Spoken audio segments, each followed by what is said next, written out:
Let's do it. So thank you for joining again. So the objectives are, by the end of this, you'll be able to assess current situation that you're in. Hopefully, whenever you go into like a new client, a new workplace, or your current one, and the cost of resistance in getting support for UX. And you can also map out stakeholder relationships and use motivation framework. That's the fancy word of just understanding people's motivation to influence stakeholders. And then, of course, put it into practice. How do you create action plan to start influencing them? And is the motivation framework what we were talking about? The values, the actions, and there was a third thing. That's the culture. Actually, there's more than that. And there's the motivation as part of that. So I'm gonna put that into context as we go. Okay, great. So we'll start with the current reality, and then we'll talk about just basic assessment of where we're at, well, you're at actually, and then culture. And then we'll talk, that's part of that framework that you are referring to. And then how does that look like in Agile, right? Because most companies use Agile now. Mm-hmm. What does that look like in Agile? And then if we're selling the value of UX, who is the buyer? What are they buying? Mm-hmm. How can we start selling? And then we can have some time for Q&A. So the current reality. So since this is just you and me, let's just have a conversation, right? How does UX help the business? Are you asking me personally? Yep. I guess my gut response typically if someone was asking me is, in some ways it depends on where the business is at when they contact me, right? Okay. So the degree of help it's going to be to them is going to, in some regards, depend on where they're already at, what activities they've already done, and how much they're willing to respond to any insights that we uncover. So that's one piece. But in a broader sense, the value of UX is to focus their efforts on the right people, right? So so not just, they make, let's say they think their users are one group. If we do some research, it may turn out that that's not the correct or primary group that they should even be looking at. Yeah, so and that would be wasted effort. That's wasted effort. Or if they do have the right users, to uncover what those users really need, and does that align with what you're delivering? Yep. So I guess, in short, product market fit, right? So, so that's kind of like my off the cuff thoughts. So if you were to quote unquote sell UX to a new person, like you just met this person at a conference. Hi, Josephine. We just started and we're having this discussion to just level set and put things in context. So the question is, how does UX help the business? What do we believe the value of UX? Before we talk about the stakeholders, what do we believe? So that's why we're having this conversation. Before we go forward, can you hear me? Can you hear us? Josephine, can you say something real quick? No, she's muted. She's probably not at your desk. Let's move forward.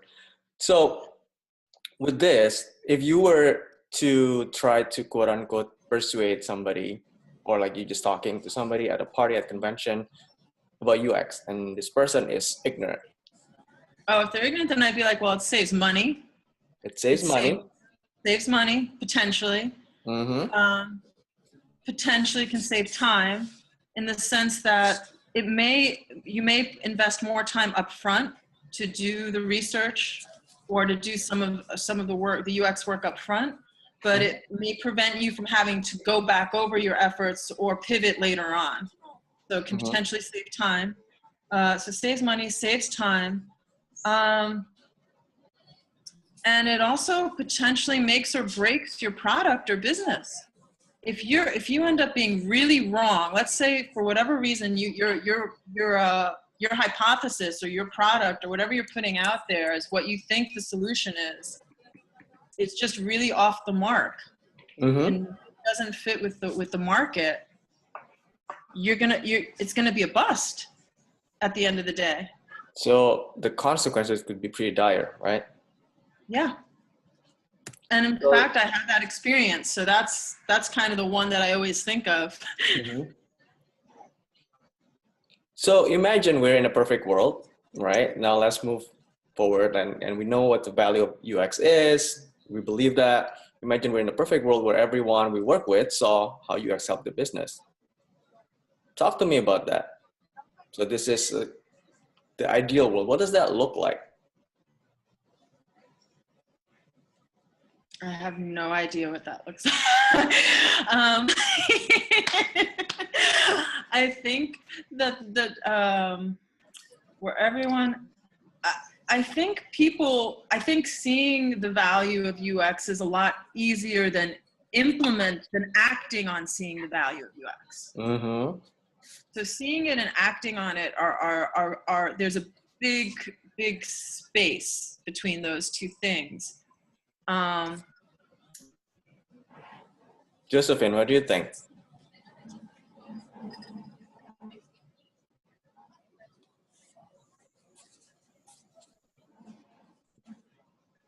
Well, it looks like we can't hear you.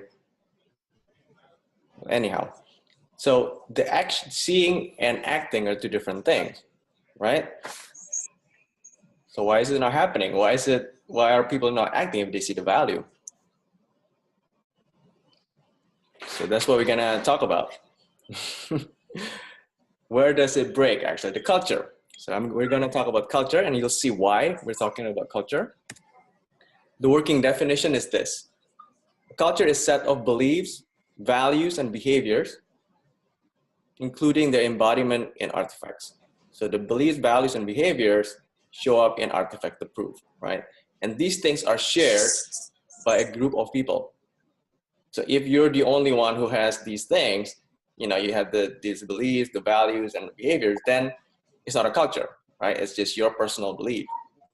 But then if they're shared, then it becomes a culture, right? And there's a corporate culture, of course. That's why when we do interviews and whatnot, they want to know if we fit, the cultural fit. Meaning that do we hold the same beliefs, the values, and do we behave the same way as what they do there? And we show that by providing proof of those things and evidence. So we'll talk more about that. The definition of beliefs: something that is accepted, considered to be true, right? Pretty straightforward. And there are many facets of beliefs, but what I want to focus on is the principles and the laws that govern our world. It can be actually formatted in this way: if I do A, then B will happen. This is creating the mental model, how things work, how the world works in one's mind, right? Corporations have this. As a group of people, they believe that this is how things work in this company. Example, in nature, law of gravity, karma, kissing up, right? In corporate culture, there's like some companies where they see real value in that because they believe that that's how things work there. You need to kiss up, and that leads to value. The definition is relative worth, utility, or important. The question there is, how important is this, right? And the thing to note here also is that every single decision is a value judgment. Meaning this: if you choose to be here to learn about this, that means that you're saying no to other things. You're saying that this is more important than having coffee with your buddy, for example, right? An example is decision to leave work on time to pick up child, right? So if I did this, that means that I value, my relationship with my child, her emotion, more than the work meeting, for example. Or the other way, maybe if the belief is that I need to kiss up to help my career, then the decision could be to cancel the meeting with my team, to meet with the CEO, right? Because that is more important than meeting with my team, building my team. And that shows up in behaviors. So this is the way in which someone conducts oneself, and this is the actual doing to carry out the decision based on the value and the beliefs. This is where we start seeing things manifest.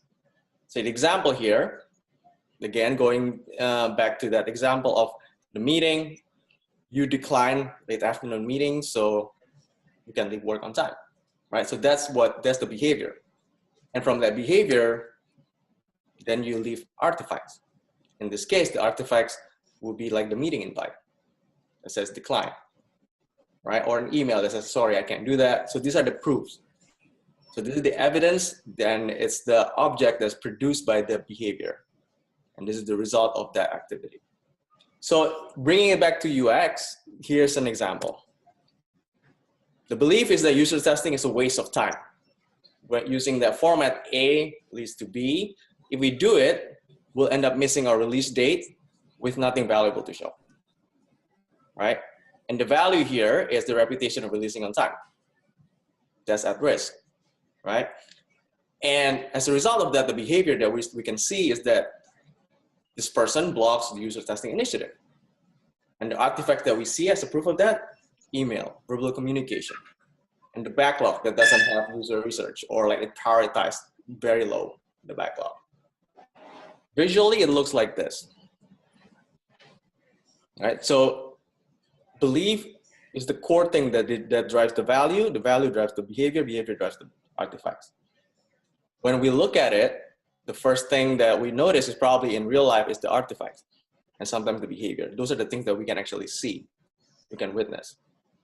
But then a lot of times we spend the effort trying to change the behavior without really understanding what drives the behavior, the value and the beliefs. We're just trying to get them to do it. But then if they don't value it, or they don't think it's gonna work, it doesn't work within their mental model, they're not gonna adopt that, whoever that stakeholder might be. So that's why it's more important to actually understand how things work and then figure out what do I need to do to influence the person to see that things work differently, meaning that you're affecting the belief, right? If you do this, this is what you're getting, right? And they're like, oh, okay. Then you're changing my mental model and then you're showing them the value. Like, okay, then if I prioritize this, I get that. So we'll talk about that a little bit more. So we started talking about Airbnb earlier. So Airbnb is a good example of an organization that use design and UX a lot. So that's why I wanted you guys to do this. So Nicole, you started sharing about Airbnb experience and then you read the Medium post, it was amazing. And then you went to the reviews. What happened there? I wrote down some notes to myself. Well, what I wrote was that there seems to be a disconnect between the design product team and the customer service and support teams. And even in their Medium posts, there seemed to be a lot of focus on visual design, but the balance of visual design posts to actual user experience posts. So I saw maybe one or two like what I would consider pure user experience posts versus 3 or 4 visual design posts. So there was a lot heavy on the visual design. Right. And to me, that was that seemed like perhaps it was feeding into the negative reviews, where I saw a lot of things about the words I kept seeing again and again were cheating, thieving, buggy, doesn't work, long-time customer, and uninstalling your app. Wow, uninstalling your app. Yeah. There were a couple, even if you were going to take away the UX functionality, like if you were going to just deal with it separately from the UX functionality of the app, there were a couple of stories on there where, like, there was a military guy who said that he had a layover or something like that, and he had been banking on having this Airbnb stay. And when he got there, it was an abandoned property with no trespassing signs posted. Oh. And he ended up being really beyond inconvenienced. Like so from a PR standpoint or a customer relations standpoint, they've got a problem. And then of course there's the ongoing dialogue about discrimination in Airbnb, which I saw several posts about. So then I tried to look for the top ratings, like the 5 stars. to see Yep. if I could balance out some of these negative reviews and find some proof of the great design and UX posts that they'd had on Medium. Mm-hmm. And the 5-star posts to me seemed to be planted and didn't ring true. They didn't sound like authentically written posts. There might be ones that were authentically written, but the ones I was able to find didn't sound authentic to me. Seems like internal people wrote that. Internal or paid or I don't know, but they didn't seem on the up and up. So Okay. Fair enough. Which is never good. Like it was just something like Airbnb is the greatest. I loved my stay. I can't think of a better thing in the whole world. It was just it just seemed very not authentic. So, and I was surprised. So. Okay. Well, Josephine disappeared. She said that she could only listen for the first 15 minutes or so, and then she's gonna join in again. Anyways, so what do they, moving back to this, what do they tell you about these different things that we're using here as a framework? The behaviors internally, right? In the behavior of the company, people in the company. Did they actually put this in practice? Like going back to what you said earlier, seeing and acting, right? So they see the value of UX. Obviously, they talk about it a lot. They took the actual effort to make that medium, and also even like maybe dribble or whatever, right? They talk about that a lot. How about the acting? Do you think they put it in practice? I don't know. I don't want a blanket statement saying no, because I saw the one post that I saw, they were talking about what was it? Not road blocking. Maybe it was road blocking. Basically, the guy was saying that when he started in 2005, he interviewed people internally, and a lot was revealed that they saw UX as kind of bulldozing. That was the term they used. That they saw UX as bulldozing. And the UX had too much power. I don't know if they saw him as having too much power, or just more like that they were the people who came in at the end and just kind of put a damper on everything, or would undo everything, wreck all the ideas that had been put in. So say like, nope, I'm not gonna approve this unless you do this. Right. And that was something that he was going to work, that he could see that was going to be something he had to work to address, and that was a product of UX being seen as something that only happens at the end as opposed to being integrated from the beginning. So when I read that, I thought to myself, okay, that's great. So I wasn't understanding I was thinking to myself, what's happening between this post where he's talking about this initiative he's starting in 2005, and now it's 12 years later, and these reviews, where I was trying to think, I was thinking to myself, where's the disconnect? Is development part of the disconnect? Well, a lot of cases, I'm guessing yes. Because again, these things, right, the beliefs and the values particularly, these are the things that we need to address first. And these are the things that are shared by the different players, if you will, developers and stakeholders, and also like the leadership team. So you need to evangelize them on this as a UX person.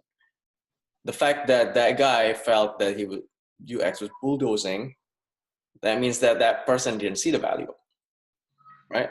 Or the belief. And the UX person also acted that way because this person didn't see the value in like influencing people, or just like, okay, I have the authority, I'm just gonna do it, right? So the next part is gonna be interesting to see how that could potentially manifest, right?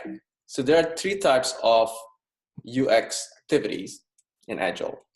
The first type is operational. So in this case, I'm guessing it's very similar to what you just described. It's the developer is blocked, or like towards the end, development already built something and just needs a UX approval, right? So in a way, the approval is a blocker for the developers before the developer can actually launch this thing. So some of the other examples of this is potentially you got this feature, and then when you design it, you didn't take into account some of the use cases. There's always additional use cases, right? So developers would block, and they were like, okay, how do we handle this? Then they come to you, and it's reacting to that issue, and your role is to produce deliverables to unblock them. And we measure this by team velocity. So because like if the team is blocked, then they cannot cash in that point, and the velocity is going to be low. So it looks like this. Hopefully the animation works. Spend some time to make this look a little bit fancy.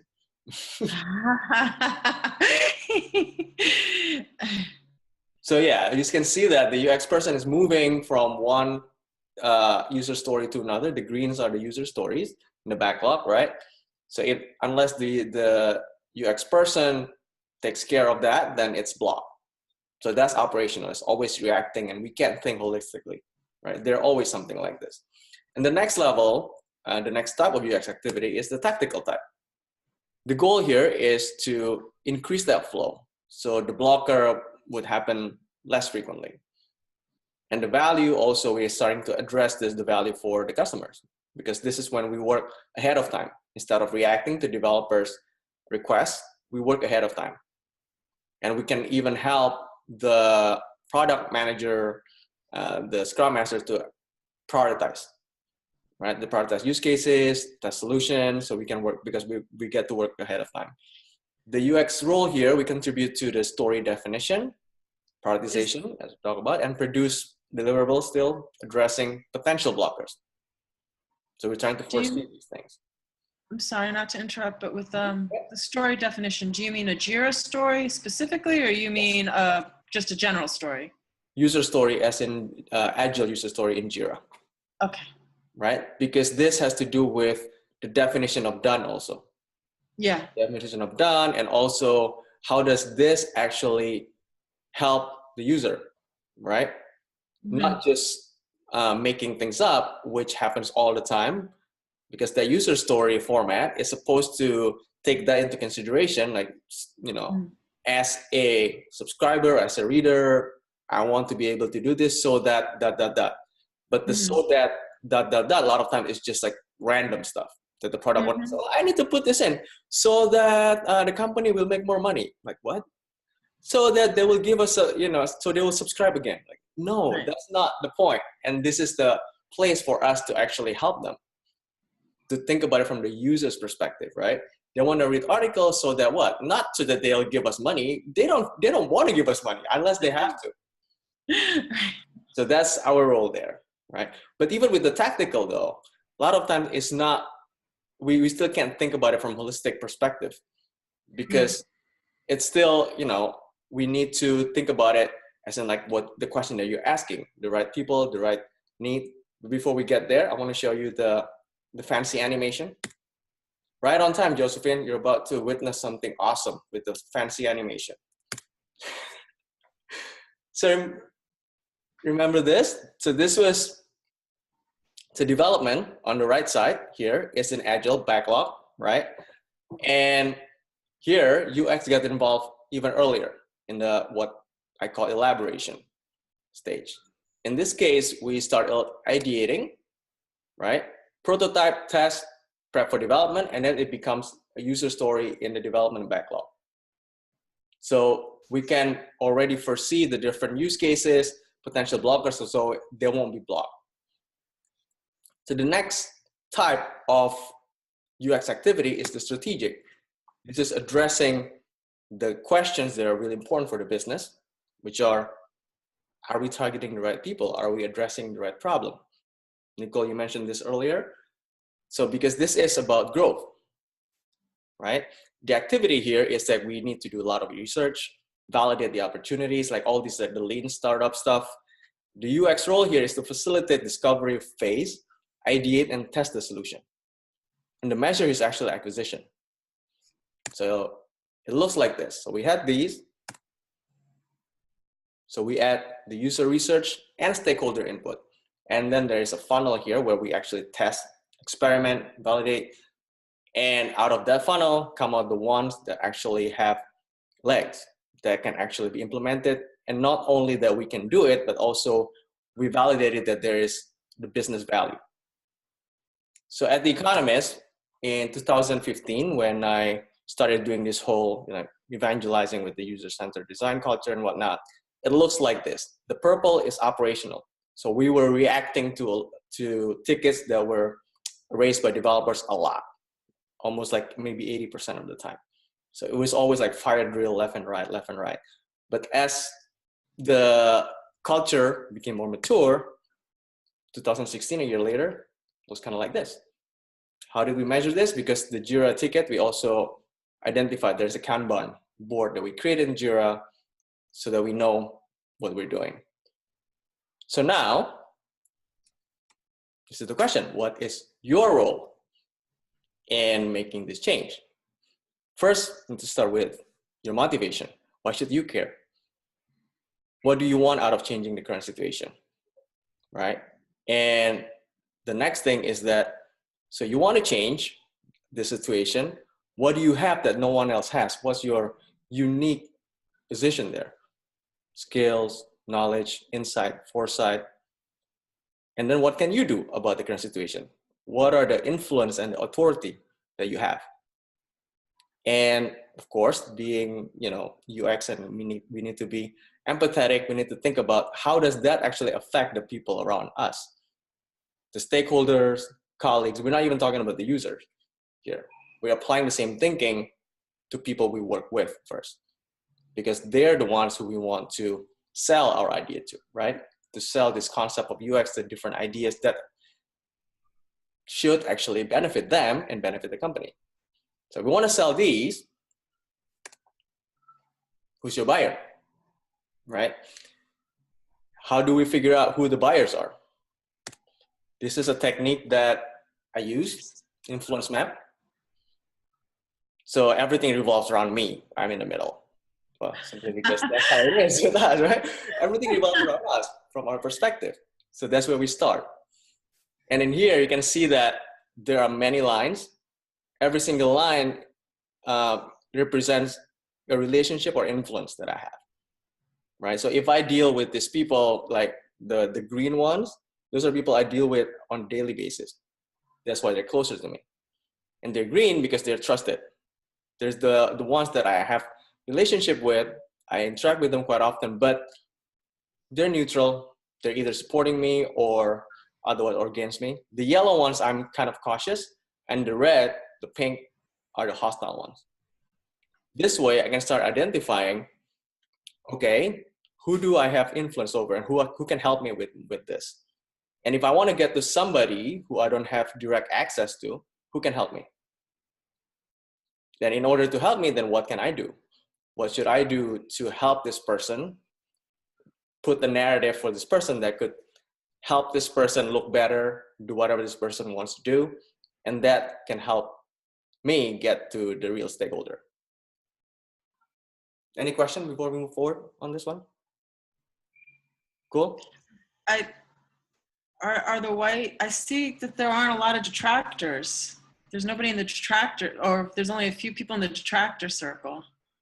A lot of people, that's actually very true. A lot of people just don't care. And that's the reason why things are not moving forward. They just don't care enough. And the yellow ones are the ones who say they care, but actually in action, they didn't show anything. And they're just like doing the opportunistic people. The people who would just say that they needed you when they needed you. And then they say like, yeah, I love UX, blah, blah, blah. Can you do this presentation for me? Right, exactly. And then somebody else trying to get them, and if they want to get something else from another person who's like, who don't believe in UX, for example, they would say whatever they need to say. These are the political people, right? So that's why I was cautious. So the pink ones are actually the ones that are easier to identify, the detractors, because they're just like, okay, these people are clearly hostile, right? They blew up my meetings. Okay, so you know who they are, right? Yes. But the white and the yellows are the hard ones, especially the yellow, because you can end up spending too much time on them thinking that they're the green people. Mm-hmm. But then the next thing you know, they just backstab you, or like they just like decided, no, I didn't care about this. Yeah. How do you create it? Start with the circle in the middle, the me, start with you, because that's the easiest way to see the world, and create boxes for people you interact with regularly. So this is also very easy to identify, right? And then add more boxes for people who they interact with, the second layer. And then go to the third layer. And then identify the type of influence for each connection. So here, going back to this, you can see that there are some bold lines, the thicker lines. Those are the ones that I believe are the strong influence, right? And then also there's the bold red lines, strong negative influence. Negative not in the sense that this person is making the, like for example here, there's the front end development director, bottom right corner, and then he's affecting the deputy editor, right? It's not that, you know, it's trying to make the deputy editor like smoke weed or stuff like that. It's more like it's against the agenda that I have. In this case, this person basically made the deputy editor to just not worry about UX at all, because it's all just like, let's build it, let's build it, let's build it, because that's the agenda. Do you have any thoughts on when parts of the team, like in one of my roles, the entire back-end development team was a third-party vendor. So in a case like that, they have almost no investment in some ways in the organizational goals. Their goals are more about, in some ways, their goals are more about just padding what they're going to get out of the project. Yep. They weren't, right? So I mean, sometimes you get a third-party vendor who is more of a partner, but in this particular case, the third-party vendor was really just interested in their own business. In most cases, that's how it is. We actually have that. If you see here on the left side, one of the white boxes there is a vendor. So in reality, normally I use the real names, but I don't want to do that because this is a public thing and we're recording, so I'm not doing, but normally when you do it, you want to use real names so that you can actually identify the person and think about the person, right? So there's a vendor here, a box for vendor, but the box for vendor represents many people in that organization, basically a bunch of developers. And as you said, Nicole, these people a lot of times don't really care about your goal or your organization's goal. They care about their goal, their organization's goal, right? For example, they want to increase the scope. They want to make the time, you know, the timeline longer. Why? Because they can make more money. Or they want to be perceived as the expert on the project as opposed to the internal team. Yep. So sometimes they can make the internal team look bad. Right, exactly. Right. So in this case, at the end of the day, though, when you think about it, they're humans, and if you understand their motivation, the same as other stakeholders, right? You can think about it the same way. Like for example, the marketing department.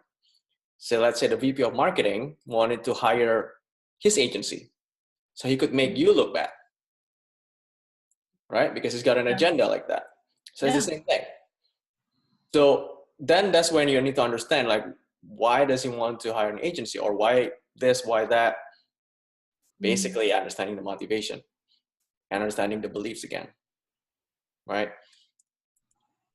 So how do we use this, the influence map? So identify who you need to influence, who has authority. Very important. There is this article I read on Medium talking about beware of the Ninas. So Ninas are the no influence, no authority people who like to act important, but they're not actually important. They don't have influence, they don't have authority. They're actually the blockers, right? There are people who have influence. They can get things done through other people, but they don't have authority. A lot of times this is UX. There are people who have authority, but they don't have influence. This is the kind of people who normally would ask for like second opinion, third opinion, fourth opinion, and make sure that everybody's happy, and then like taking like months to make one single decision. He has authority, but he doesn't have the influence, right? So who you want to target are the people who have authority and influence, who can actually make the decision, right? So by identifying these, like the people who have authority, the people who have influence, people who have one of the other or both, or who don't have those, then you can navigate that and you can invest your time more strategically. Those are your buyers. Once you identify the first one, 2 or 3 people, you're like, okay, don't go crazy and try to influence everybody, because then it's not going to work, because you need to build a relationship with these people. You only have limited time, limited energy, so make sure that you use them strategically. This is why we do this. So now I want you guys to do this real quick. So sketch out just like the first layer or second layer until second layer, starting with the me in the middle, your influence map based on stakeholders that you have to deal with or you have dealt with in the past. And then after that, choose one stakeholder you want to sell the UX to. Describe why that person, and we'll talk about it. Cool? Can I use I don't have a project right now. Can I use a past project? Yeah, you can use a past project. The whole point here is that I want you to end up with one person that you want to sell the UX value to. Cool? Okay. I'm gonna start a timer.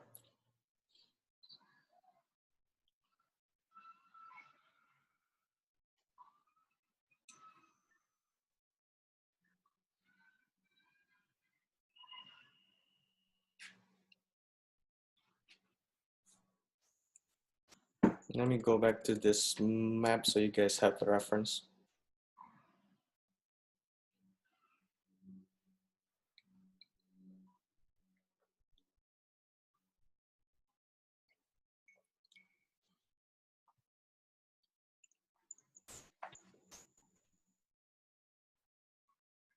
Oops. 'Cause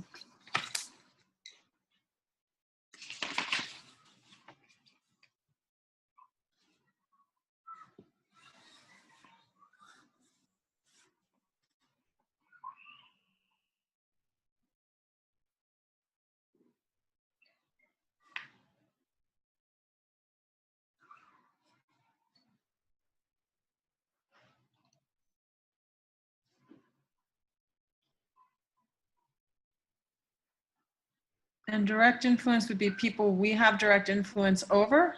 Yep. So for example, if there's a developer you work with who you can say, nope, let's change this to this. Let's move this button there. And this person say, okay.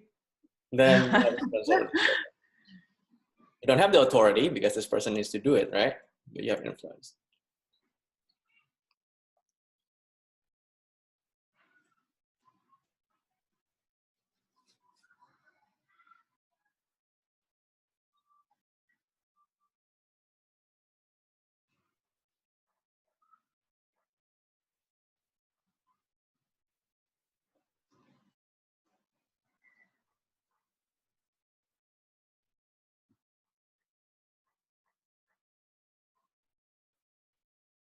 One minute.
Okay.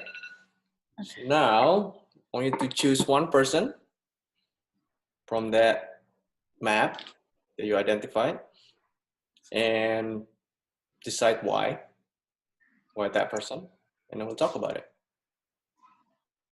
You guys decided who that person is? Josephine, yes? Hey guys, yeah, I think so. Can you hear me now? Yes. Yeah, Great. Sorry about earlier. My Wi-Fi was a little weird. No worries. We're here.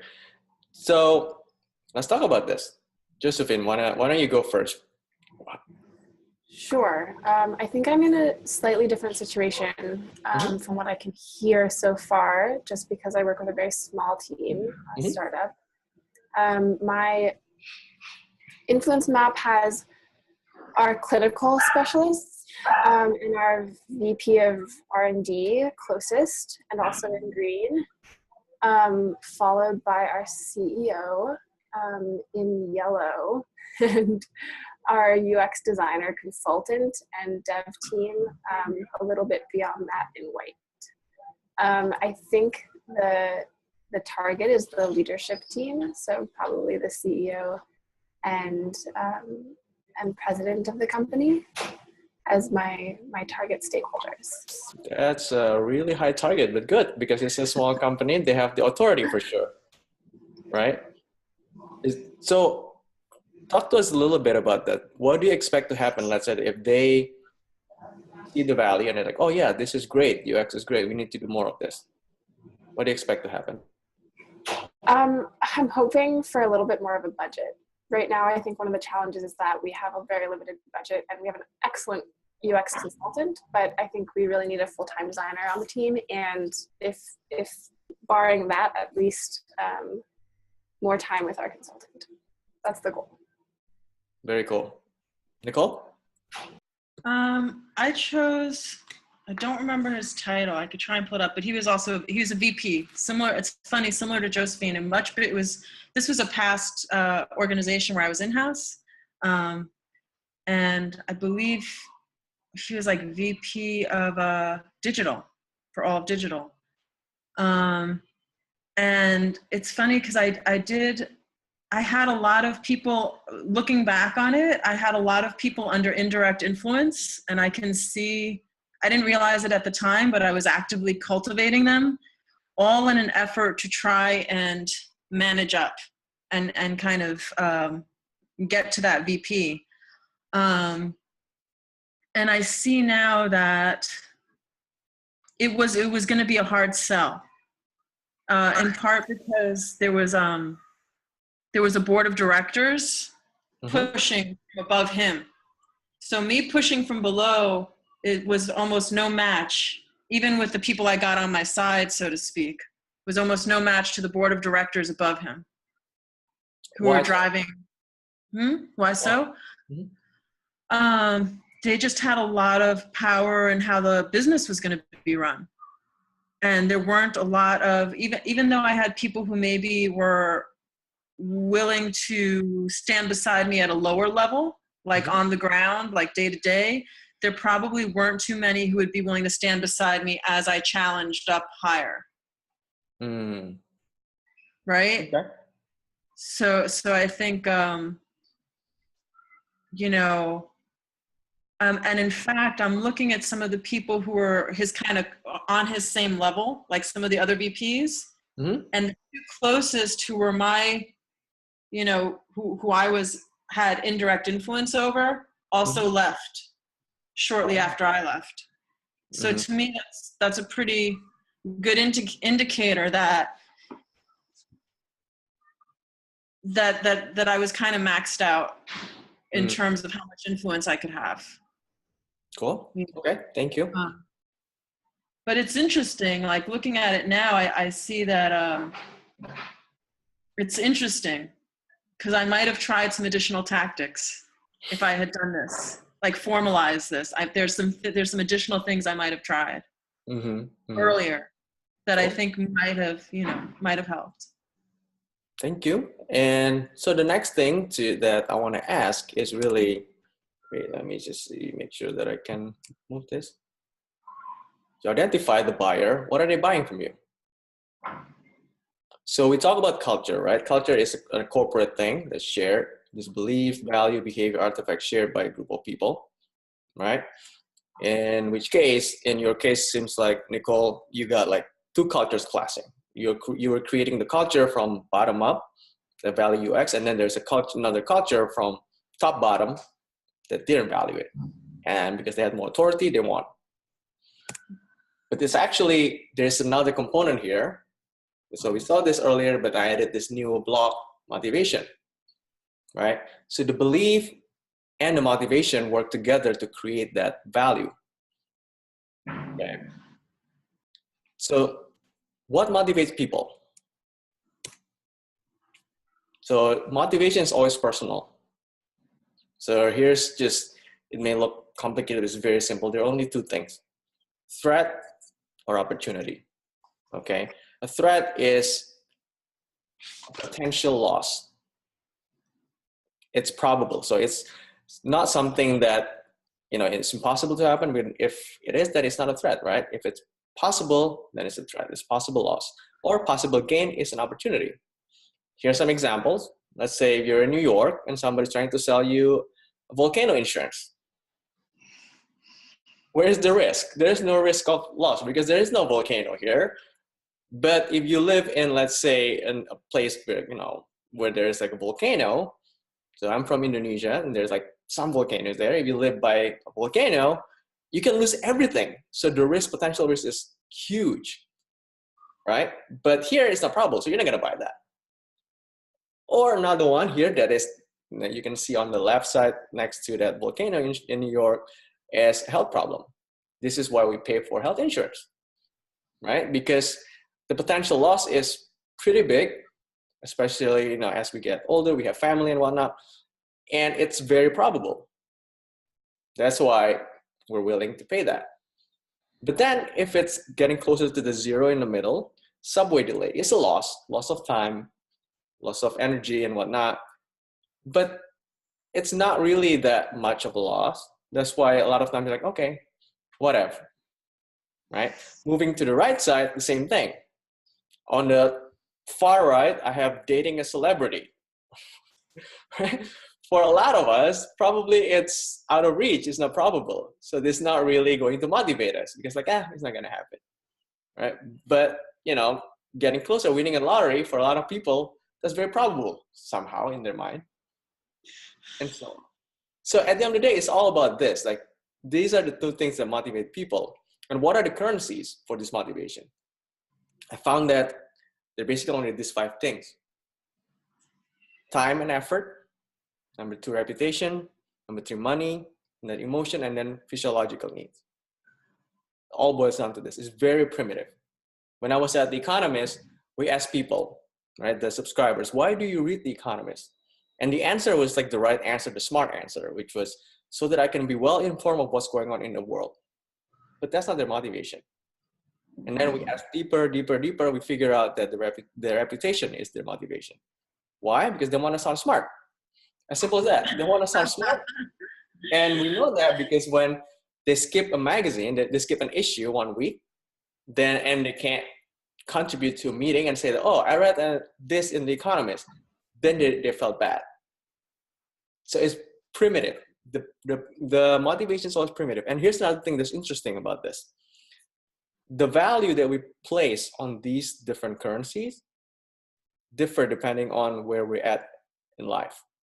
Here's an example. If, let's say, a college student, right? College students normally have more time and effort. They have more time, right? They can do a lot of things, but they have very limited money normally. So they put more value on money compared to time and effort. So if there was a free burrito, free lunch at Chipotle, they wouldn't mind standing in line for 45 minutes, an hour to get that free burrito. Now, let's apply the same situation to, like, let's say a VP level professional or a C-level professional. They're like, no, I'm not gonna stand in line for this. I don't have time for this, right? Because they rather pay for it because money is cheaper for them compared to time and effort. Right? People always want to buy what they don't have enough of. So this is very important to understand, because then when you're trying to influence somebody, you need to understand what do they don't have enough of. Now, when people make decisions, it's actually a transaction in their minds. It's value versus cost. Okay? So the exchange happens in their mind. They get something, which is what they value, and then they're giving up something, which is the cost. going back to the example of the college student standing in line for free lunch, right? The value that this person is getting is the food, of course, physiological. Getting money because it's free, right? It's almost like finding money. And maybe reputation. If this person fancies himself as a street smart person who finds these deals, the cost, time and effort, right? You can apply this to many different things. For example, in product development, right? When we say like Uber, how come Uber is killing the cabs? Well, because people who use Uber, they do that calculation in their mind. The value they're getting, convenience, peace of mind. They know when the car is coming. They know that the car is going to take them, right?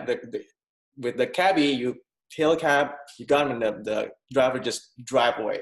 Like, what? Right? You're not going to get that in Uber. You know exactly what you're going to pay. You get your receipt. So time and effort. So all these, that's why they're killing the cabs. But on an individual level, we also think about this. Now, let's go back to the UX related example that we had earlier. So I added the motivation in the middle there, right? So the belief still the same thing as before. User testing is a waste of time. If we do it, we'll end up missing our release date with nothing valuable to show, right? The reputation, the value is the reputation of releasing on time. Behavior that we see is this person blocking the user testing initiative, and we see that in the artifacts. Now, before we go further, who do you guys think this person is? What is the role? Development. Development. Does development have the authority to actually block user testing initiative? Sometimes.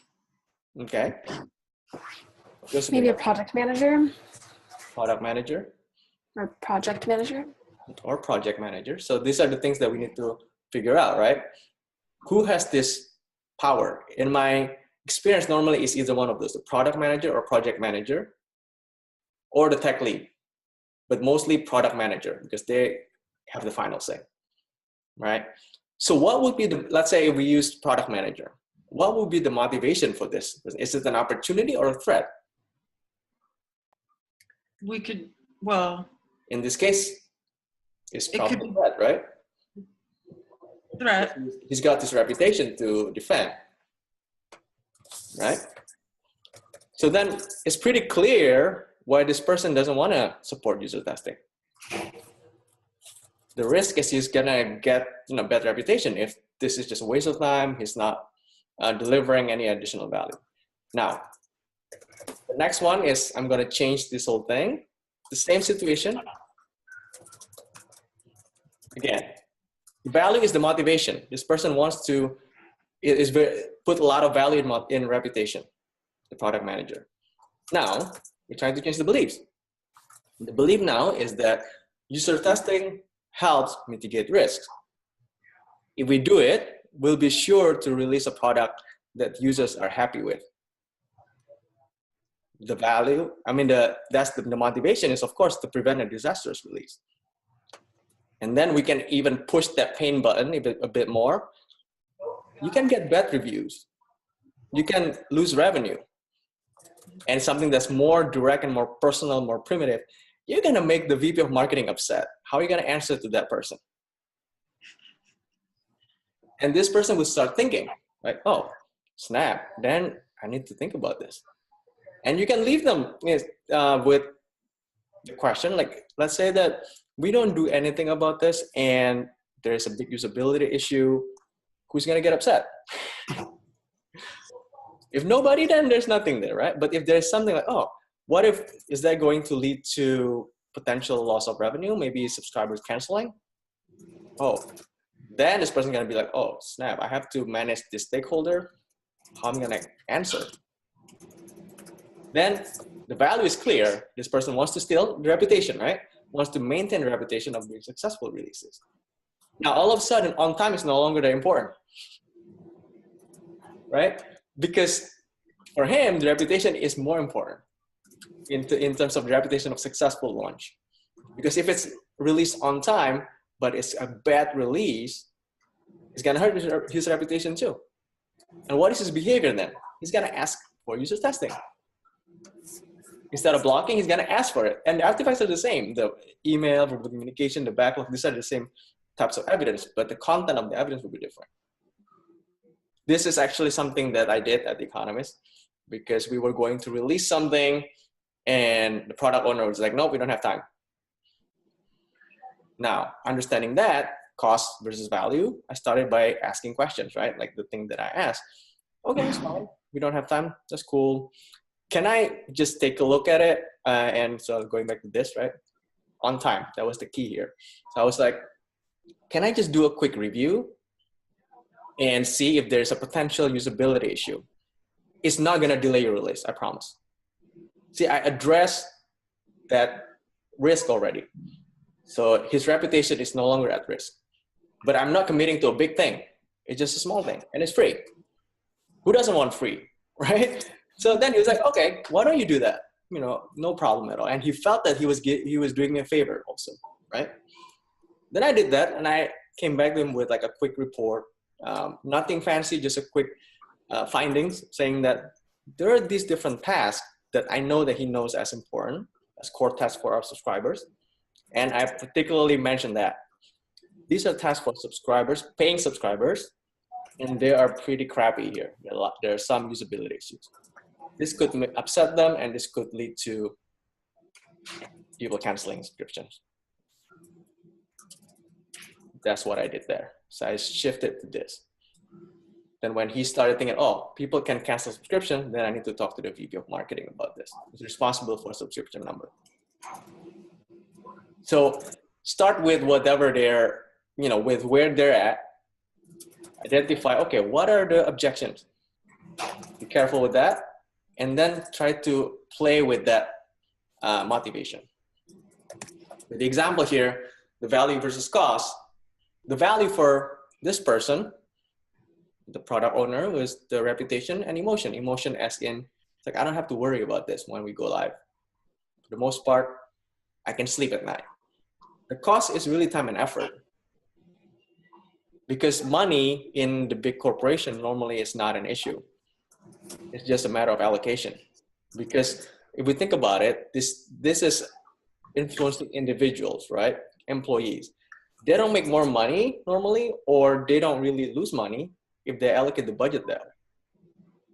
But when they allocate the budget a certain way, what are they buying? A lot of times they're buying reputation.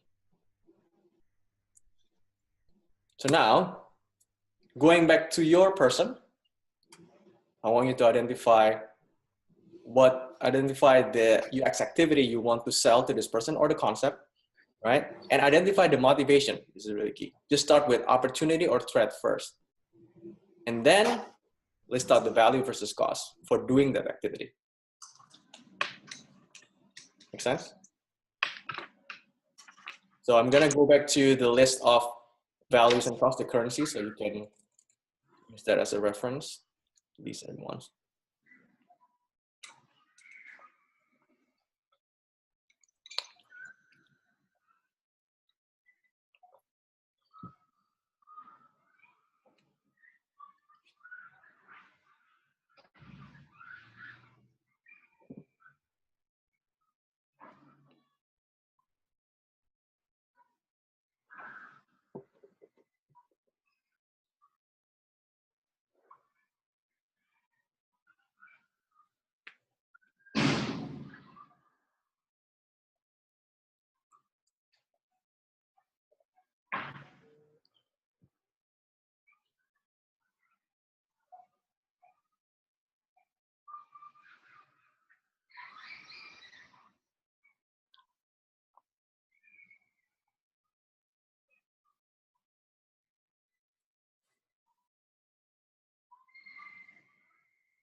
1 minute.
Do you need more time?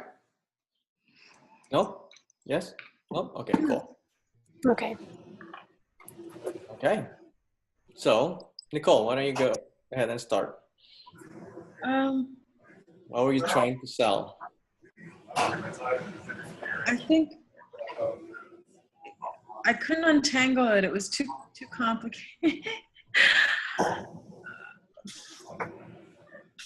Maybe focus on one instance when you got a pushback.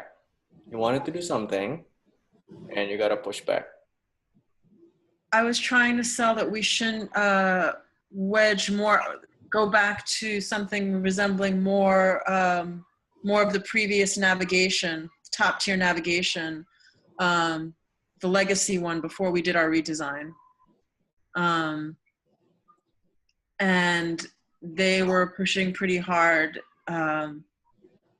So Who are they in this case?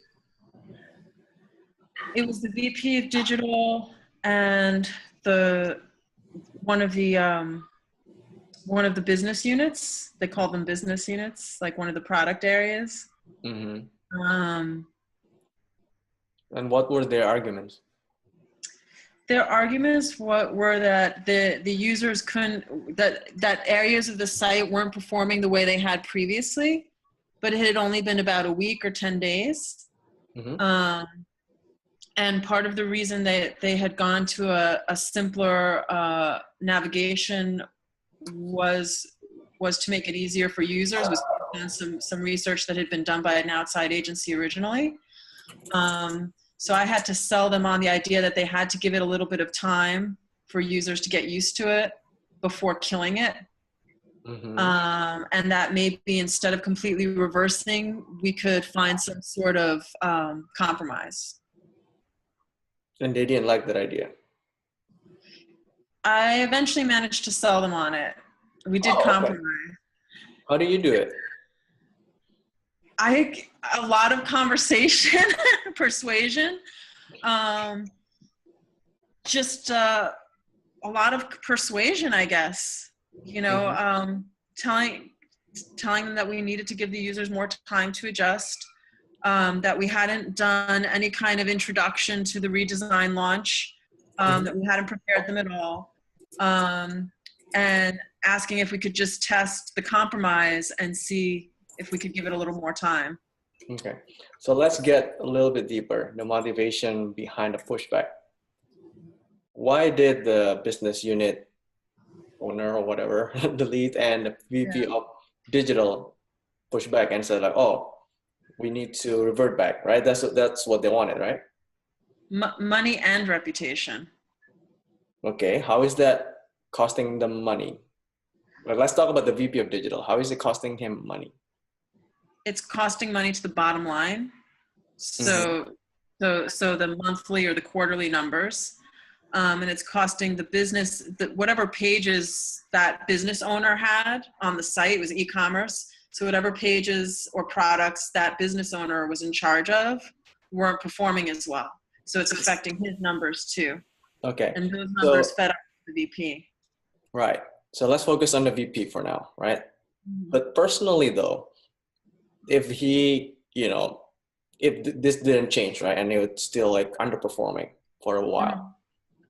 Is he gonna actually lose money? Is he gonna lose a bonus? Oh, that I don't know.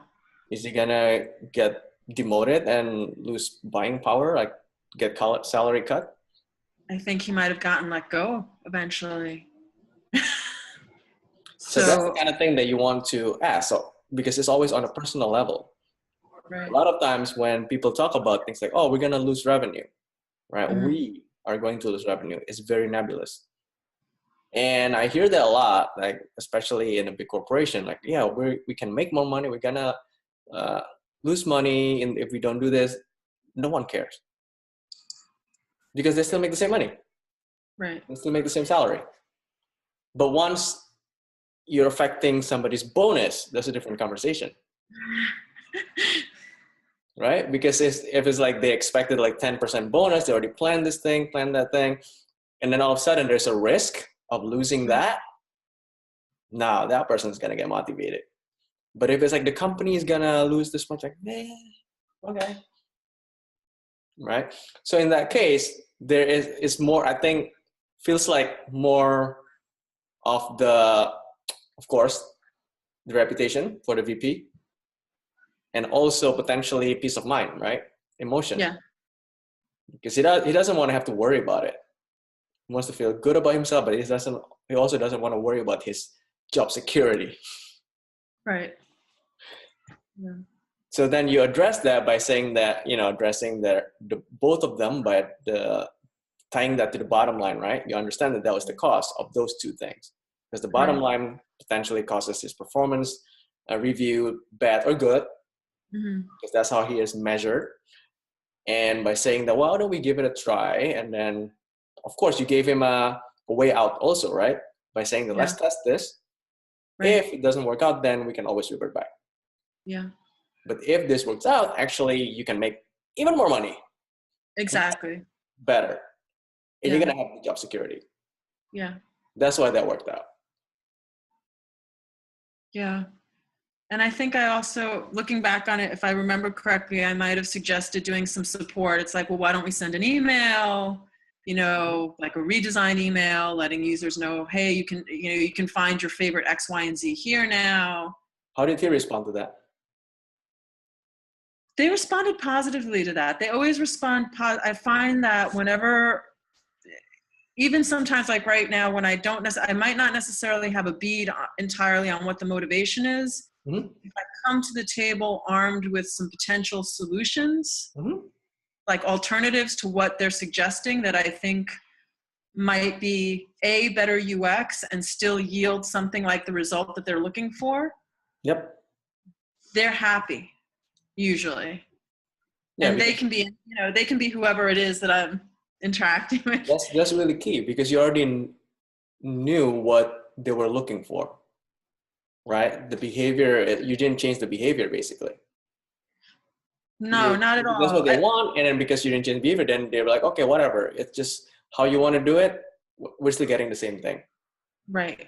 I think a lot of times, at least what I've come across, I don't know, Josephine, if you found a similar thing, it's like any design problem almost. A lot of times people come to the table and they're like, the most basic one, make this bold. And make it's it like, pop. Right, make it pop. And if I say to them, well, what is it we're really trying to accomplish here? Which piece of it is it? Which piece of information is it that you want to have stand out? Or what's the hierarchy here? What's the most important thing we're trying to communicate? And if I ask them, well, if I can communicate that in a different way, would you be open to seeing it? And they usually, 9 times out of 10, they're like, oh yeah, sure. I was just suggesting bold. Right? So they come with a solution, but if you probe a little bit, they're not always married to the solution. So sometimes I'll just take that as my entry point. That's a good tactic. Josephine, what do you have there?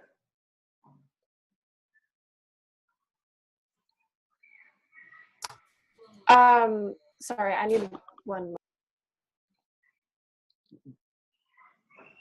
You're muted again. Sorry, guys, putting out a little fire. Okay, so can I ask a clarifying question first? Sure. I'm not totally clear on the difference between the motivation and value in that framework. Mm-hmm.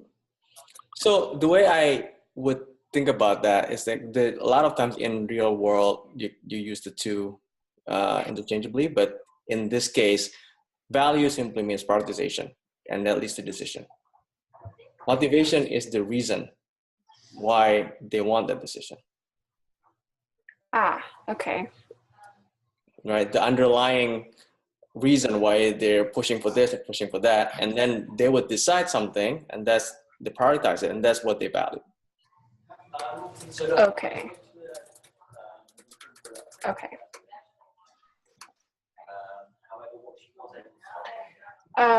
Should I walk through my example? Yep. Okay. So I think right now for the leadership team, the belief is that investing in design talent is sort of frivolous and unnecessary. Nice to have. Yeah, exactly. Early stage startup, limited funds, gotta watch your spending. Yep. So the motivation obviously is money, I think ultimately at the end of the day. And the value is that, money is, I guess the budget is better allocated to, tech talent or sales and the other things. Mm-hmm. The behavior, I guess, is inaction, not non-behavior surrounding design work, or just sort of like deprioritizing it. And then what I'm trying to create, I guess, is the belief that investing in design is worthwhile, with the motivation of, I guess, sort of like bolstering company reputation, and also. How does that help you though, personally? I'm sorry? If the company's reputation is, becoming better, for lack of a better word, how does that benefit you? As leadership? No, you as a person, you're this is what you're pushing now, right? Yeah. So first I want to know how that motivates you, and then I want to know how that motivates leadership as particularly the CEO, because he's got final say. I got you.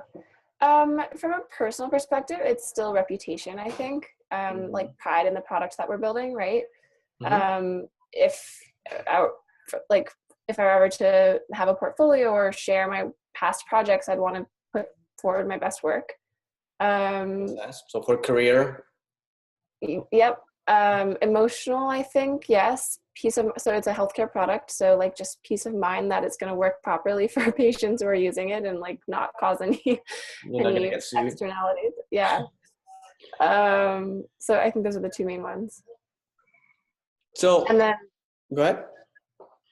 I was just curious, what kind of things have you tried so far in terms of convincing them or persuading them? Yeah, I mean, I tried. So far. Donuts. Yeah, I mean, I've tried looping into. I tried first looping them into the design process to help sort of build some shared vocabulary around what it really meant. That was the first step.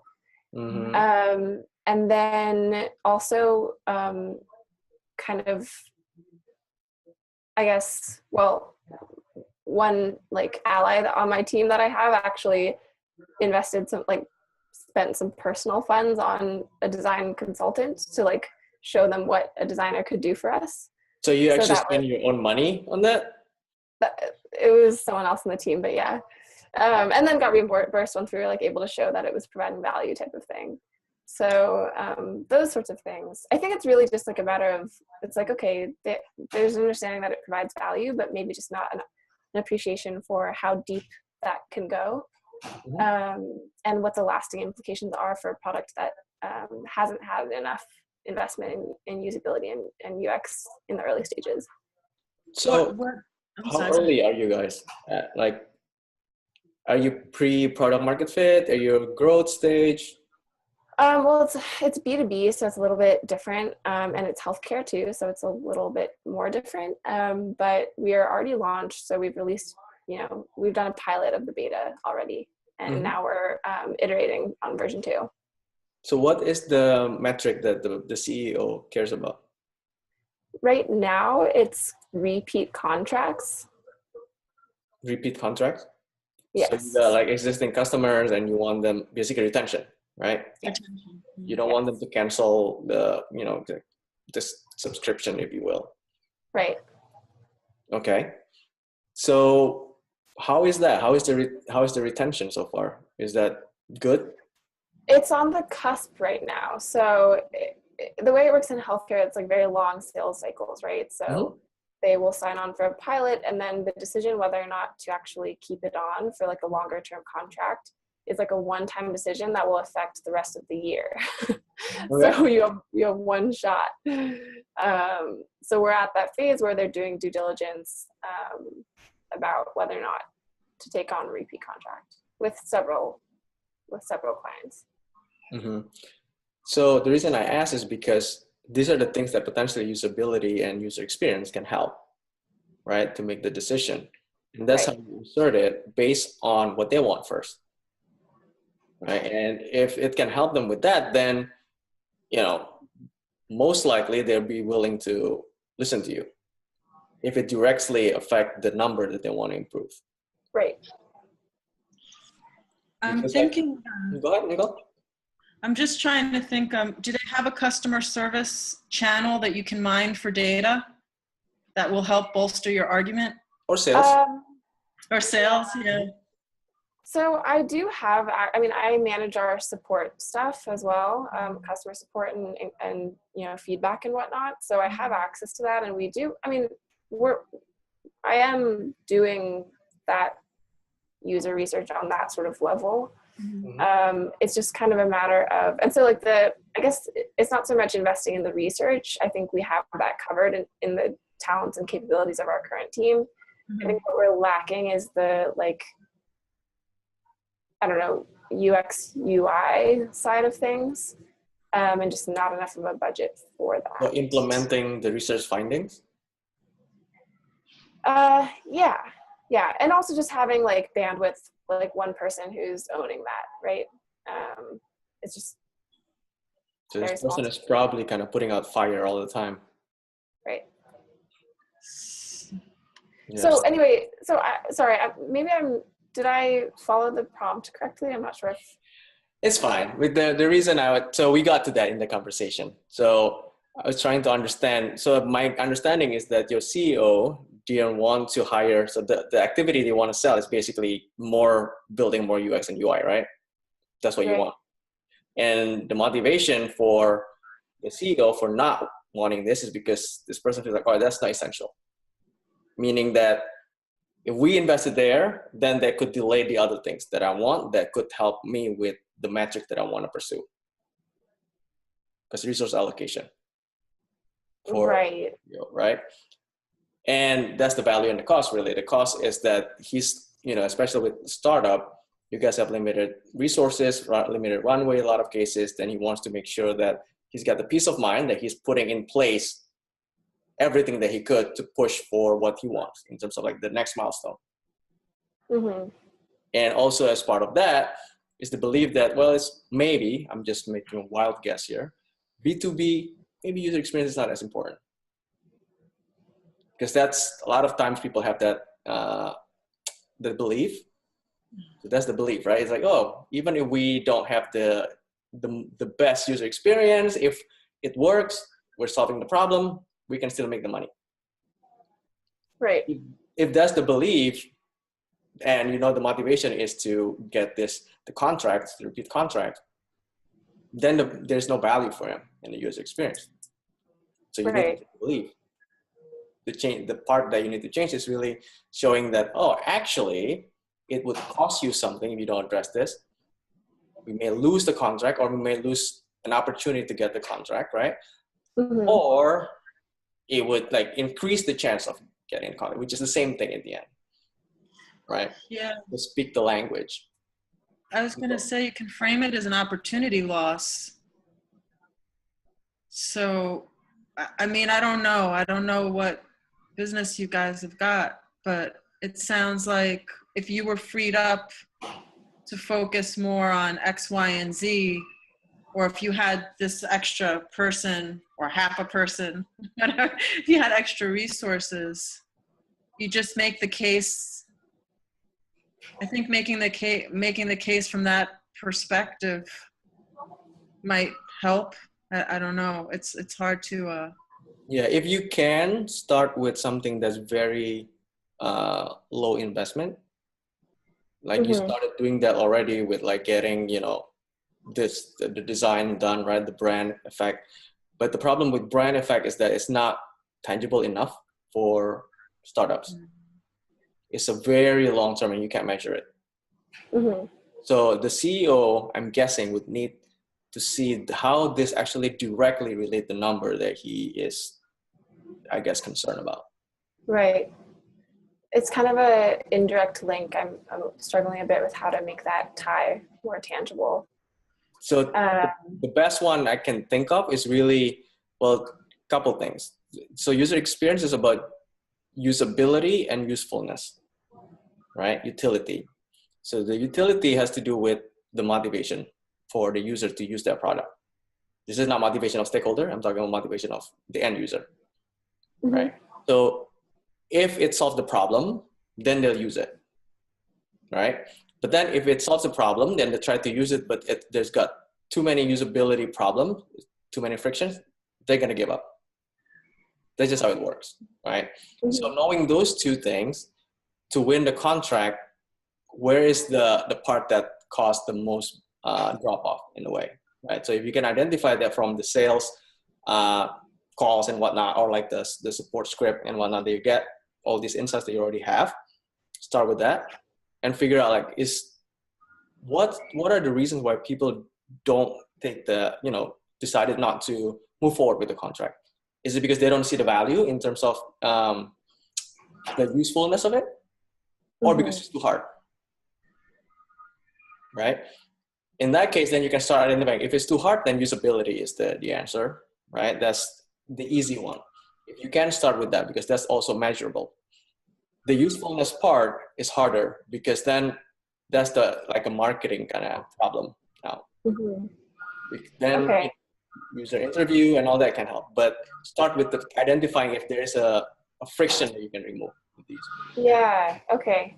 Yeah, and actually hearing you talk through that is helpful. I'm starting to think maybe there's two different scenarios here. One is the sort of the short term, where we're providing short-term value to the providers, and UX is obviously important in that sense. And one of the big questions that we get on sales calls is, how does this integrate into my workflow?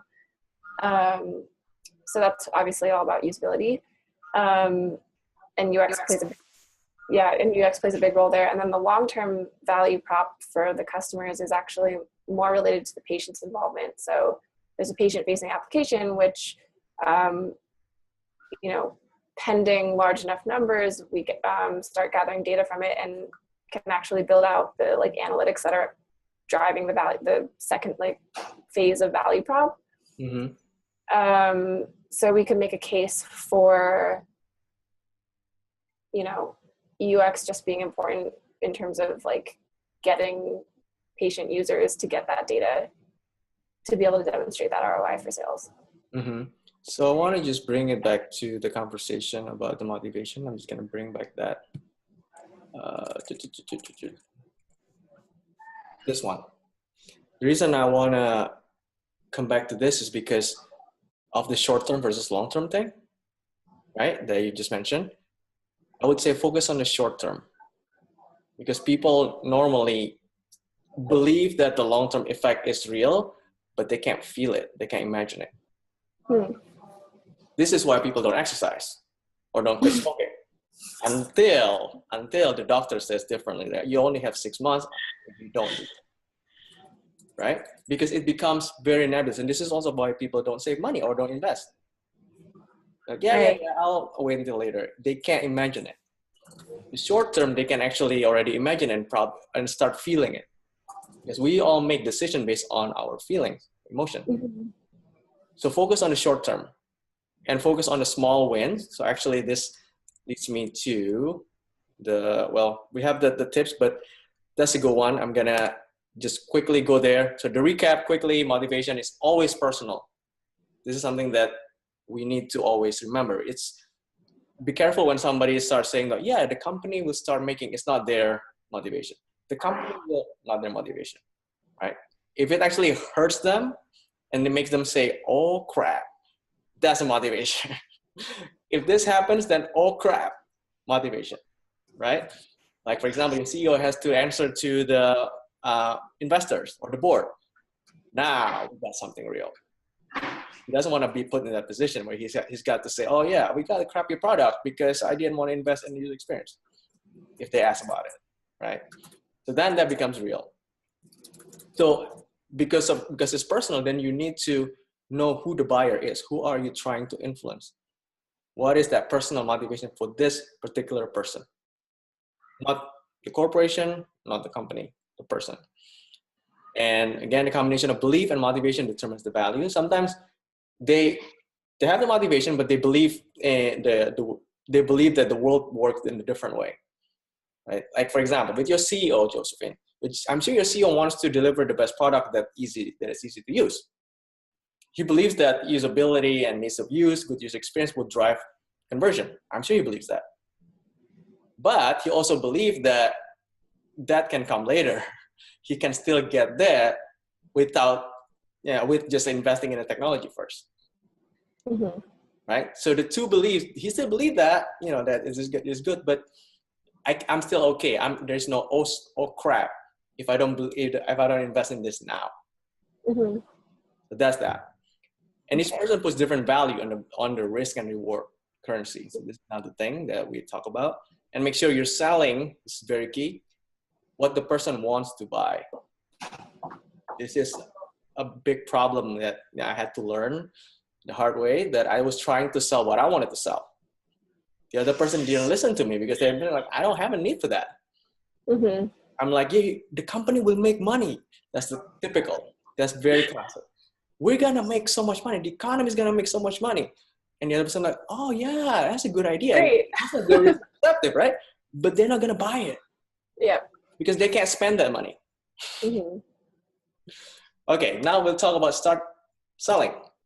Some of the practical tips that I practice and know that worked. Start small. This is why also short term. Start small team with the people you can influence. Small cost, if there's no cost, even better. And then small time, small risk, right? Build momentum. It's better to have many small wins than one big win. So Nicole, I'm sure that you did this when you were trying to influence your organization, right? This is how you gain friends, because you gave them the wins, right? Yeah, and don't dictate. So I don't know if Josephine, if this was before you joined, but Nicole was talking about how Airbnb said that the UX people were bulldozing the development team, right? They were dictating instead of motivating, right? And the Economist in the beginning, we had that. Like my previous director was the kind of person like, well, I'm important. UX is important. You have to go through me. And she was seen as the blocker. And not just her, because she was leading the team, the UX team was seen as the blocker. And the next thing we know, the behavior was that we didn't get invited to meetings. Oh my God. Until it's too late. And then you can already see it, like the product owner would come to us and say that, oh yeah, we need the UX approval. By the way, there's like 300,000 pounds on the line. We need to get this out by next week. So they checkmate us. That's how they behave, right? But why? Because now we understand that, right? And here's another thing. Help others succeed, right? So in an example that I gave you with usability study, I was invested in the product owner's success. I was like, I don't want you to look bad. It's not me, man. It's you. I want you to look good. I want you to be successful, right? And then they're like, oh yeah, you understand me. Okay. and provide real value. This is why I was asking about the metrics earlier. That can be felt. If they feel that, oh, this is good, they're gonna want more. Then that's what you want, really. You want them to come back and ask for more, right? Don't bullshit. That's another one. It's okay to say that I don't know the answer, but I can help you find out, right? And also, this is a huge one. Avoid the buzzwords. If you can, avoid the buzzwords. Don't drop in like even usability or these things. Just things that they are comfortable with already, part of their vocabularies, use those first. Instead of usability, we can say something, can we make this more user-friendly? Right? Like, this is a typical UX professionals issue. We like to throw buzzwords to make us sound smart because a lot of times the things that we actually do are simple, like wireframing. Who can't do that? Everybody can do that. Affinity mapping is just post-it grouping exercise for guys, right? So that's why we come up with all these fancy words, but it actually alienates people. So when I talk to you, I'm trying to influence you, and I use like all these big words, especially in the corporate environment, you probably feel intimidated and you don't want to ask questions. You don't know what's going on, so you're not going to work with me, right? So use the words that make you feel smart, make not you as in the person who's trying to influence, but the stakeholder. Make them feel smart, make them feel good, so they want more of that. It's like dating, really. It's the same as dating, right? And here's another one that's really important. Direct with questions. What I mean by that is this. Whoever is asking the question, direct the conversation. Yeah, so if you're the one who's asking the question, you're directing the conversation and you're not attacking, you're not making statements. Right? Like what Nicole demonstrated earlier with the persuasion. What are we actually trying to achieve? Right? You weren't saying that, oh, this is a stupid idea. This is not going to work because da, da, da, da, da. What would have happened had you done that? They would just like shut down, like, okay. No user experience, we just do it. I have experience, I have 15 years of, whatever experience. That's how people get like validated, just trying to validate themselves. Right? But then if you're starting to understand the problem, like, oh, what are you trying to achieve? You care about their interest. Like, oh, you want to listen? Okay, I'll tell you. Okay, here's my problem, right? And then you're like, okay, but what about if I solve the problem? I really want to solve your problem. Why don't we try something different? Try different things. Maybe instead of just one solution, we try 3 solutions so we can have better chance of solving your problem. And you're like, oh, you care about me, right? It works by asking questions. And then you can also get to the bottom of it. And at the end of the day, here's the thing that I learned from this book called Never Split the Difference. It's a negotiation book written by the lead negotiator from FBI who led like hostage negotiation. That's why you can't split the difference. If you're like split the difference, like, okay, I give you half of the ransom, you give me half of the body, that doesn't work out. Right? And his point is this. At the end of the day, when you're trying to influence somebody, the first thing you want to do is to make this person feel safe. Disarm this person. And you do that by asking questions, by making the person feel understood. At the end of the day, they don't care as much as in the result, but they want to feel understood. And a lot of times people will actually be okay with, giving you what you asked for if they already felt, oh, you've listened to me. This is really key. So listen first, and this is like, we say this a lot, but that's the whole point of that. It's like, so you can disarm them. Right? So you deactivate, because when you do that, you deactivate the fight or flight response in the reptilian brain. And this is the kind of thing that make people like focus on like, okay, this is the solution, tunnel vision. This is my solution. We're going to have to do that. We got to have to do it because I have to survive, right? Once you disarm them, then they work in the bigger brain, the neocortex, and they start getting creative. That's the brain for creative. And they become more open to our suggestion. Okay. And another thing is be excellent in the area you have authority over, right? So I'm guessing that a lot of times, you guys probably feel that, oh, these people don't listen to me. I know about these things. I don't know about them, but they only see me as whatever, right? So this is pretty classic that, yeah, when I was at Yahoo, people were like, yeah, you're the make it pretty guy. I'm like, I can do a lot more than just making it pretty. But if I don't do my job as that part that they see me as to make it pretty, I don't do that well, how can they even listen to me for other things? How can I influence them? So I do that thing well, and then when they want more, then I can ask for something in return. So I can expand my influence, but you need to be excellent first. And then the last one would be co-create, involve them.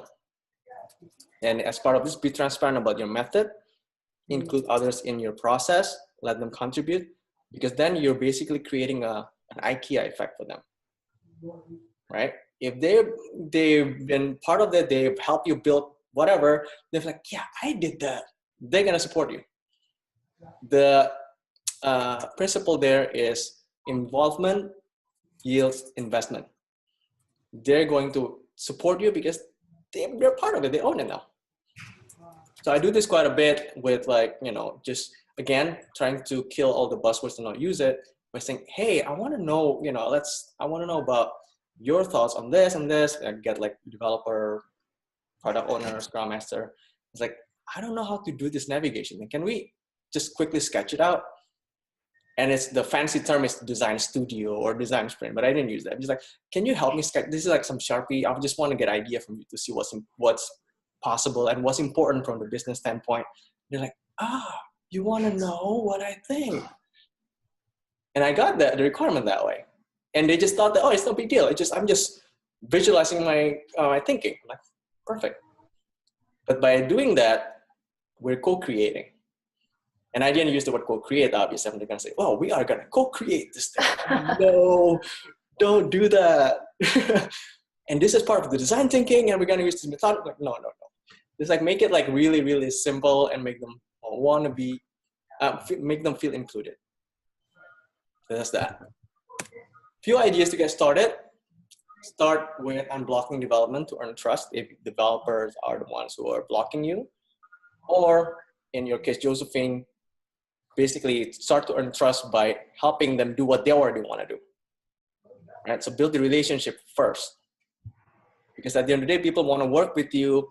When they work with you, they will evaluate two things. One is the trust and competency. If you're super competent, but they don't trust you, they're not going to work with you because they're going to think that you're going to backstab them. Right? They're going to be like, I don't trust this person, but this person is super good. Then they'll be even more cautious. But if they trust you, but you're not, even if you're not that great in terms of the competency, they still work with it. This is why in big corporation, we see like those people who don't seem to know what they're doing, but they're nice people and they're still there. Right? That's because like people around them will be like, okay, give them the free passes. Like, but I like you. You're nice. I can trust you. That's what that is. So earn the trust first. Disarm them. Make them open to what you're suggesting. Facilitate the small ideation, the co-creation session that involves the team, getting them involved in the process without realizing what they're doing. You know what you're doing, but they don't have to know what that's called. Get them involved. Visualizing process, always good. Normally highlighting the contribution that UX can make, but in their terms, not in the fancy UX term, right? How does that go back? How does that lead to better retention? How does that lead to more contract sign? And then support product owners, scrum master, basically the people who have the authority in envisioning and product roadmap creation. Cool. The next thing, which I think this is the last one before question, is I want you guys to just write down like 2 or 3 things that you want to implement. So this is more like so that you can externalize it and start putting it in action.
1 minute.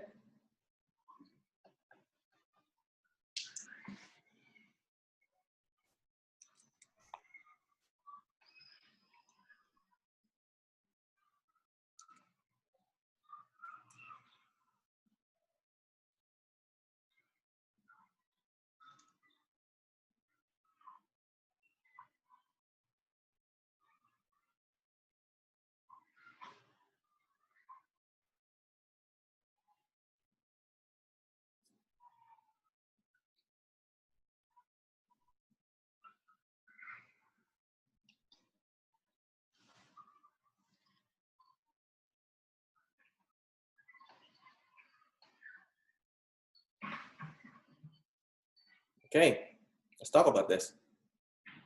Josephine, want to start? Sure. I'm struggling a little bit here. I think starting small, I'm going to have to start with just translating the asks into, you know, the like making a more tangible connection between what I'm asking for and the motivation. I think I just need to start with more time honestly mapping that out. And then as far as like how to, I'm a little bit stuck on like how to actually communicate that. So I'm not sure what direction I'm going to go there. I would say focus on first understanding, just building the relationships with these people, right? Disarming and understanding what they actually want, the motivation bit, right? And then, so that's the one end. And the other end is the ask that you want, right? So start with those two extremes. And then from there, as you build a relationship, you can start hearing things and you identify those two things that I mentioned earlier about user experience, usability or utility, right? So then figure out, okay, this usability and utility is what you want to provide here in the user experience side. And this is what they want. How can these things help them with that? But you need to understand what they want first. And try to find the opportunity for the small wins. I know it's very nebulous, not knowing what you're going through there. The focus should be like just small wins, make them want more of what you end up wanting to sell them. Provide value. And in the beginning, they're not going to know that that's user experience, and that's the goal actually. So you can actually get the momentum going. And once there's enough, they're like, actually, if we want more of that, then we need to hire a user experience person full time. And they're like, oh, now it makes sense. That's why you've been asking for this. Okay. So yeah, your goal is really to build that momentum until you get to the point where they keep wanting more and more and more and more of that. And then they're like, well, I guess we got to hire somebody. Okay. Make them want it. Yeah. How about you, Nicole? I don't have any active UX clients right now. I have some other types of work going on, but I wrote down some things, kind of more just work in progress. Okay. One was, Danny, you and I had talked about a little bit. I was thinking of writing up some of the findings from the workshop I did at UX Camp and just sharing them as an article on Medium. Cool. So that other people could use it, just kind of give back a little bit. Another thing I was thinking of is actually doing one of the things, which was kind of creating an onboarding document for my clients of how, what to expect when they work with me and what, kind of like how I UX with you kind of thing. So how can you implement these things that we covered today, like the motivation, the value, the belief, to make that document more effective or the article more effective? That's a good question. I think thinking about framing both of those things in the context of understanding the motivation before choosing a tool or a technique, right? Yep.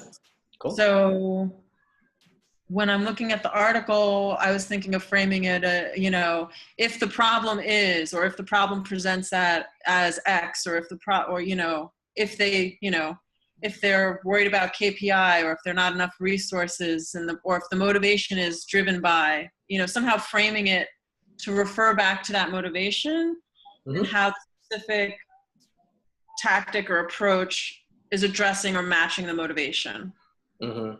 Yep. For both of you, when it comes to motivation, the easiest way to think about it is that what are the questions that you can ask that can lead to that point where they feel like, they have that look in their face like, oh snap, now you hit gold. So what happens if we don't do this? And then follow up with that. Like, for example, what happens if we have bad user experience for our product? Then what can happen? Until they realize that, oh, snap, this is bad. So oh, snap. Cool. So that's all I got for today. Questions? With the remaining time, we got 5 minutes.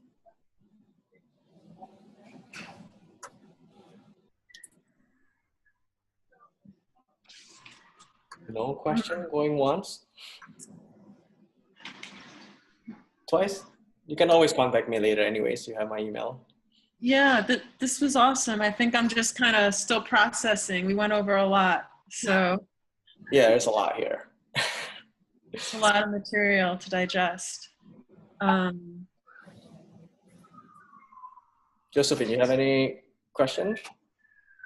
Yeah, so and I'm sorry, this is my fault because I was late joining, but the frameworks that you're using in terms of beliefs and motivations and values and behaviors and artifacts. Yeah. Maybe I'm getting a little too hung up on trying to understand them, and really the gist of it is simple, but I don't really feel like I have a great grasp on aside from understanding where people are coming from and sort of speaking to their immediate needs, is there something that I'm missing there in terms of the connection between that and influencing behavior? Is it just implied that once you can achieve the former, the latter will follow, or is there some other linkage the behavior will come automatically once you address the belief, motivation, and that gives you the value. So the beliefs and motivations are the main things you want to get right. The beliefs are really, I think this is probably the part that you missed. The beliefs are simply things that they believe as the way things work, how the world works, right? For example, your CEO, if I just keep building things, focusing on the development on these things, for example, I'm simplifying, of course, then I'll be fine. I can deal with the UX later. It's good enough. That's the belief. He would do A and B is the result. Okay. What your belief is different. Your belief is that if we don't do this now, we can get something, we may get a bad result in the long run. That's why there's a clash there. So understanding the belief first, what's driving their value is important. And then the motivation is personal, right? We talk about that. But then no matter how strong the motivation is, for example, the motivation would be I want to be rich, right? I want to make millions of dollars, right? I want to make millions of dollars in a year.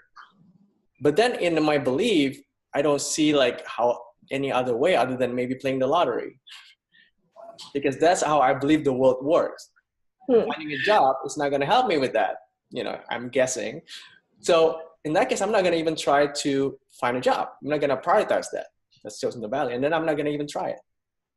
You don't see the behavior, right? So the belief actually directs what's even possible and not, and how the world works in their mind.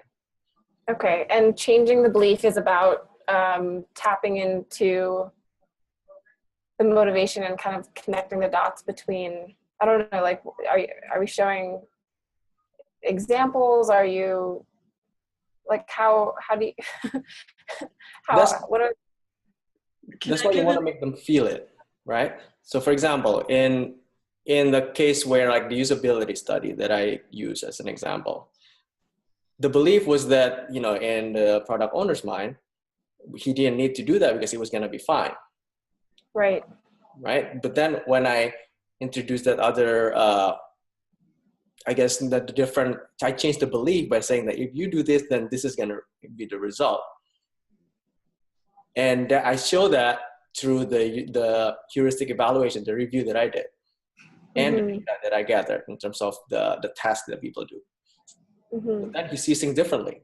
Like, oh, so actually the way I saw things were different, were actually not accurate. You're opening my eyes to do this. So that's why the belief changes. And that allows me to actually influence the value, because the motivation stays the same. It's reputation. Right. I guess I'm maybe just struggling with how to be convincing in that first step.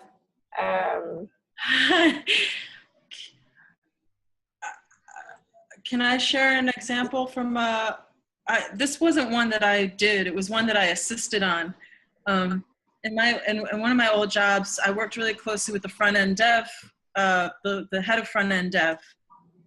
And he was spread thin across a bunch of different things. And he wanted, kind of like what you're saying, he wanted an extra headcount, or for some of his responsibilities to be shifted around. But no matter how much he was saying it, he wasn't selling it, right? So ultimately, he ended up doing this. I mean, it was a little bit elaborate, but he basically kind of did a chart showing, it was a visualization basically, showing the number of hours kind of that he has in a week or a day or a month compared to the number of hours of the volume of tickets he had, kind of thing. And it was almost like that Al Gore moment with the hockey stick. Sure. Graphic. So the graphic showed something like, I don't know, it was like an obscene number, like 200 or 300 times the amount of work. Like there was just, an inhuman amount of work. There was just no feasible way that one person in this role could do all these different responsibilities.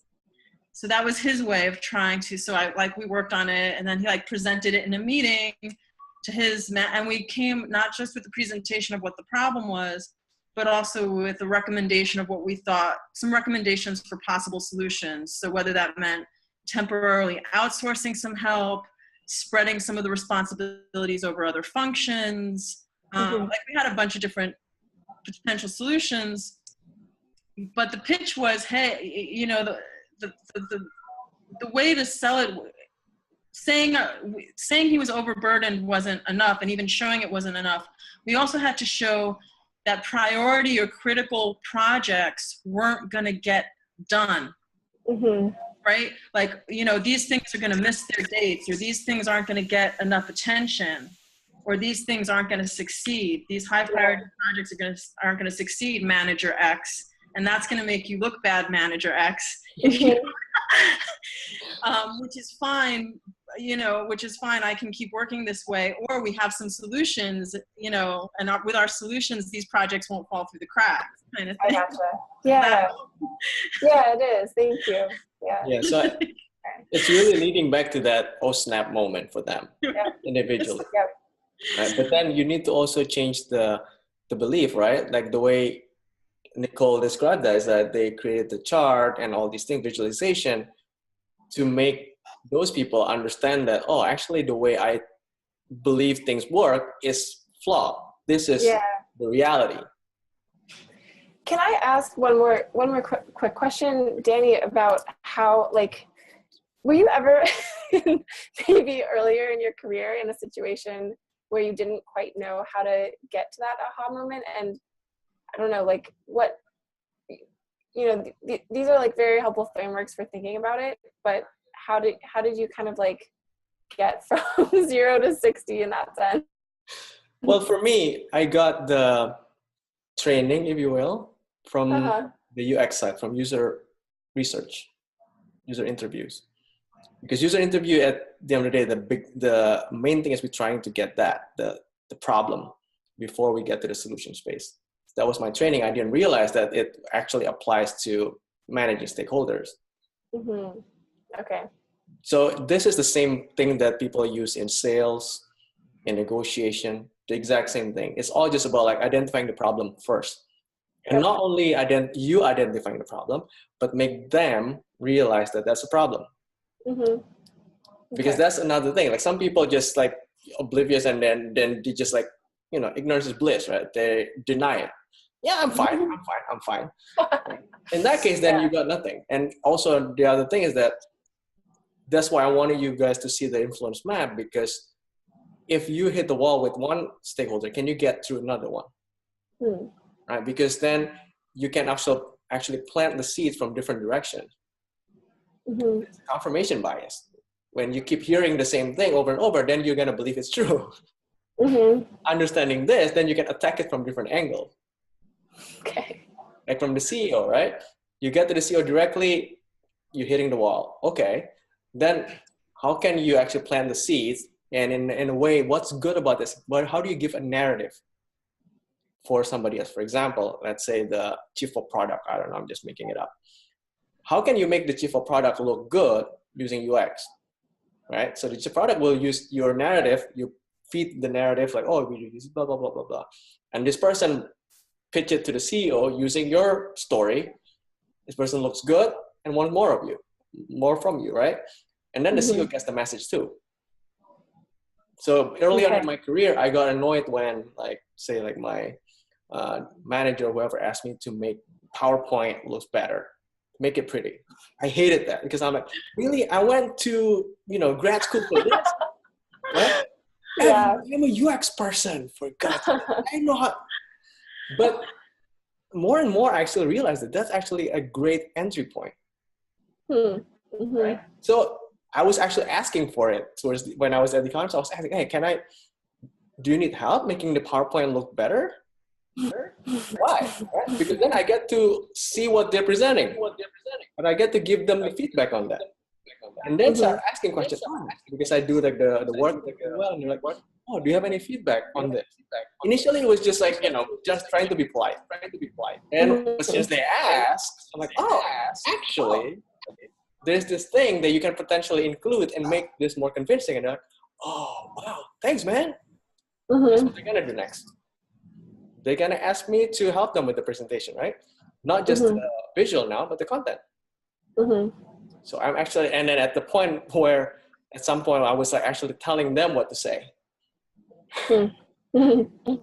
So that means that I'm just using them as the mouthpiece to influence the stakeholder that they have access to.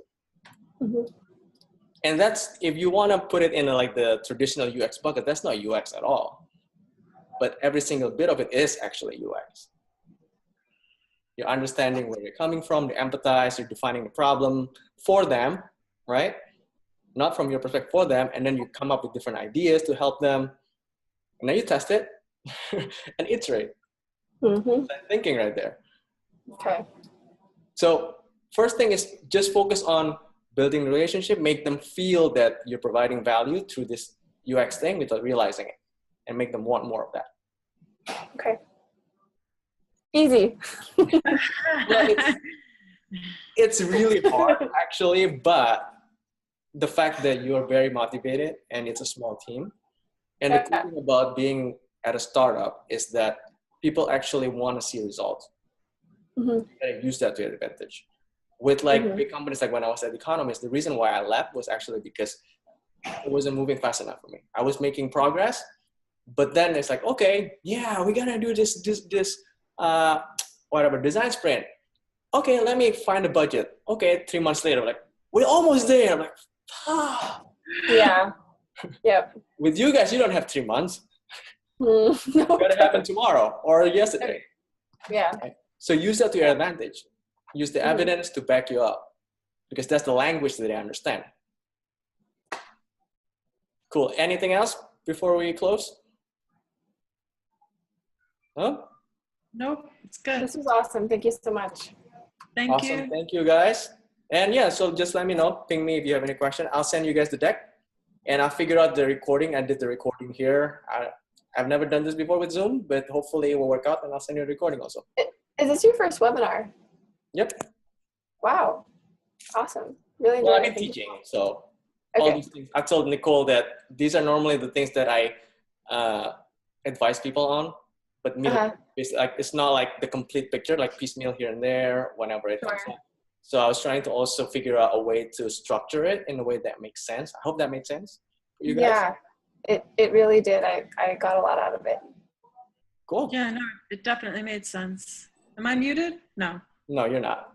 Okay. I wasn't sure. So with that, I'm gonna move to the, where is it? The thank you slide. Thank you.